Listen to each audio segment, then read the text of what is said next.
Ang Korean restaurant na ang pangalan niya po ay Sam ay matatagpuan mo po sa Albany Highway, Western Australia. Ay dinadayo po ito ng napakaraming mga tao at patok po ito sa masa mga kaibigan dahil sa kakaiba po ng kanilang estilo sa pagluluto. Pwede ka pong umorder na ikaw mismo ang magluluto katulad ng ginagawa ng mag-ina ko po. At ganoon din pwede ka pong umorder sa pamamagitan ng mga menu na sila po magluluto. Ito nga po ang pangalan ng kanilang restaurant.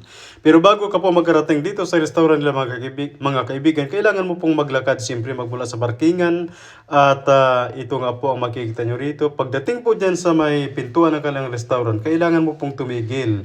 At titingnan mo po kung may mga bakante dahil kapag wala pong bakante, hindi ka po basta-basta makapasok. At kung may bakante man mga kaibigan, kailangan mong hintayin ng receptionist dahil i-accommodate ka po nila. At ito nga po si Jisa, gumagamit po siya ng chopstick sa pagkakain. Pero kami mga kaibigan, ang misis ko ay talaga nga namang sa pamagitan